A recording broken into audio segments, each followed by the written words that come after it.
Okay, so maybe you've been thinking about a career change.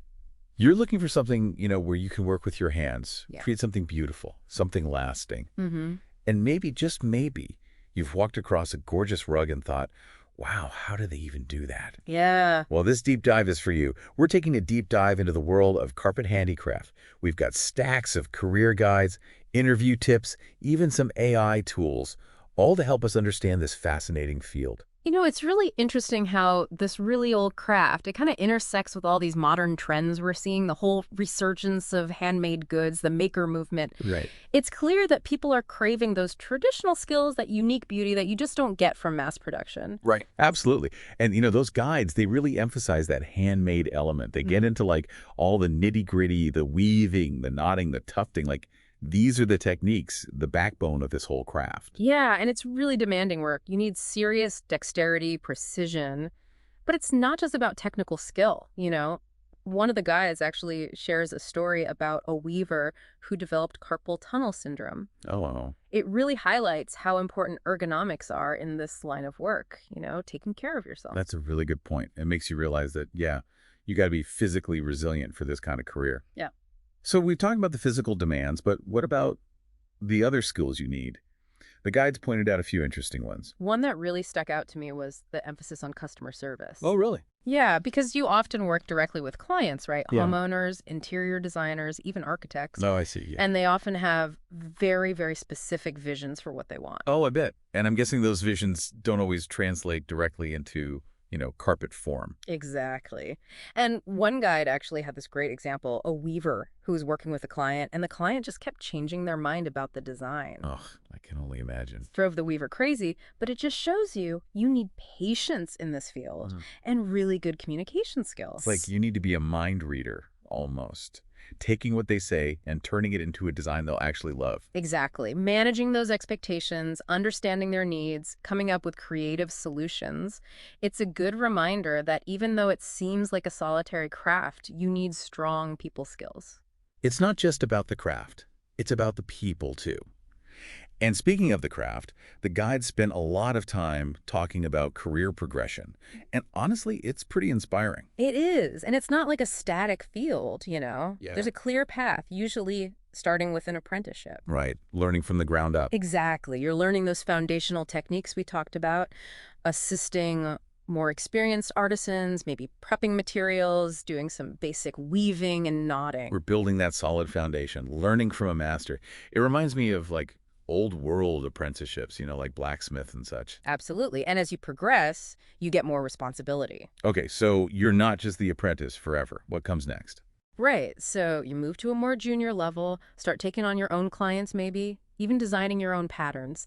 This is where building a strong portfolio is so important. Yeah, that makes sense. Like your resume, but for art. Exactly. It's your calling card. You need to showcase your unique artistic vision, what makes you stand out. So you go from practicing basic knots to designing a rug that becomes like the centerpiece of someone's home.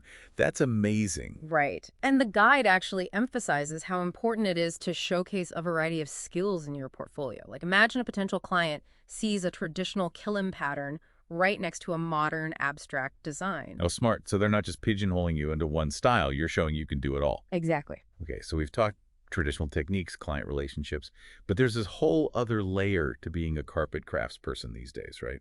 The tech layer. Precisely. And that's where these tools like this RoleCatcher thing come in. Yes. So instead of just sending your portfolio out into the void and hoping for the best, Right. you're using RoleCatcher to get real insights into what clients actually want. Right, because it analyzes job descriptions, figures out the key skills and qualifications employers are really looking for. It's like having a secret decoder ring for job applications. It's like having a secret decoder ring for job applications. Exactly. And it's not just about understanding the requirements. RoleCatcher can actually help you tailor your resume and cover letter. Oh, really? Yeah, to highlight the skills and experience that are most relevant for that specific job. So you're not just sending out like a generic to whom it may concern kind of thing. You're crafting a pitch, directly for them. Precisely. It's all about presenting yourself in the best possible light, right? Both to human recruiters and also, increasingly, to these AI screening tools. AI screening tools. Okay, that sounds a little intimidating. What are those exactly? So basically, they're algorithms that some companies use. They scan resumes and applications looking for specific keywords and qualifications that match the job description. So it's like your resume is being graded by a computer. Kind of, yeah. Wow. I guess it makes sense with how many applications are out there, but kind of adds a whole other layer to things, doesn't it? It does. But this is where RoleCatcher can really come in handy because it actually has this feature where it analyzes job descriptions and then it predicts potential interview questions. Oh, hold on. So you're saying, like, you can get a sneak peek at the interview before the interview. That's a game changer, especially for someone who, gets a little nervous in those situations. Oh, absolutely. And it's not about, memorizing answers or anything like that. Right. It's about really understanding what the employer is looking for, being prepared to talk about your skills and experience in a way that really connects with them. It's like you're prepared to tell your story, but in a way that highlights why you're perfect for that specific role. Exactly. This is blowing my mind, honestly. Yeah. Okay, so we've talked a lot about tech and applications, but let's go back to the actual career path for a sec. Sure. Those guides laid out different stages, right? Sure. From entry level all the way up to, like, senior positions in carpet handicraft. Yeah, they did. So we talked about that apprenticeship phase, learning the ropes, mastering the techniques. But what happens after that? What's a typical trajectory look like?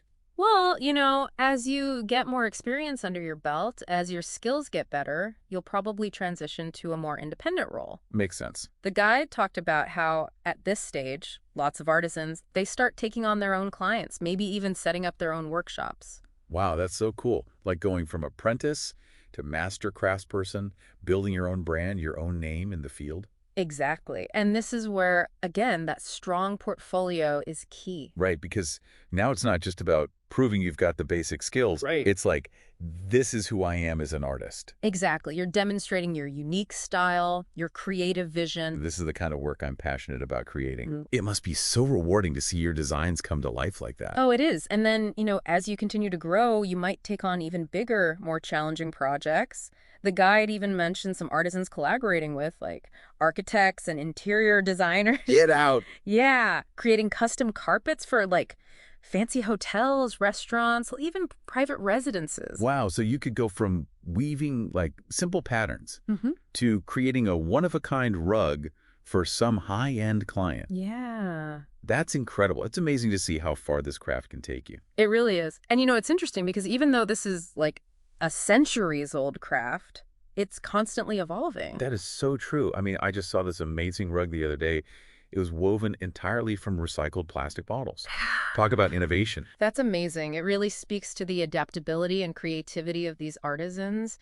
They're not afraid to experiment with new materials, new techniques, new ideas, all while still honoring the tradition, the craftsmanship of the past. It's that blend of old and new that I think makes it so fascinating. It's like they're whipping together the threads of history and innovation. Yeah. And speaking of threads, one thing that really struck me in the guide was the emphasis on sustainability. Oh, absolutely. That's huge these days, right? Yeah. It's everywhere in design and production, this demand for eco-friendly materials, ethical sourcing, and carpet making is no exception. Which is amazing. It's so cool to see this ancient craft embracing these modern values. Yeah. So, I mean, does that mean like researching where to get sustainable wool or experimenting with plant-based dyes instead of harsh chemicals? Yeah. Exactly. Consumers are way more aware these days about the impact of their choices. So using natural dyes, recycled materials, making sure things are sourced ethically, those are becoming big selling points. It's like giving those traditional techniques a whole new purpose, you know? Yeah. Making something that's not just beautiful, but actually good for the planet, too. Precisely. And this focus on sustainability, it often means rediscovering the old ways of doing things, those traditional techniques. Well, a lot of them were actually more sustainable to begin with. Oh, wow. There's a certain poetry to that, isn't there? Isn't there? It's like coming full circle. Yeah. And it shows how relevant this craft still is. It's not just about, oh, let's preserve the past. It's about adapting. It's about finding creative solutions for today's problems. You know, when I first started looking at all this stuff, I thought I was just going to learn about like weaving and knotting. Right. But this has been amazing. We've gone from ergonomics to client relations to sustainable practices, AI job applications. It's the whole world. It really is. And it just goes to show, even a craft that seems so niche, so specific, it's connected to everything. Technology, sustainability, the global market. It's like to be successful in this field, You need to be an artist and an entrepreneur all at once. Exactly. You need that technical skill, but you also have to be adaptable. You have to be willing to learn and grow. Find that sweet spot where creativity meets, like, the real world, Yeah. where tradition meets innovation. Exactly. And for someone who has that passion, that dedication, honestly, the sky's the limit. It really feels that way. So, to everyone listening, if you've ever been mesmerized by a beautiful rug, if you ever thought, I wonder if I could do that? Maybe this deep dive has sparked something in you, a passion, a possibility, a whole new path waiting to be explored.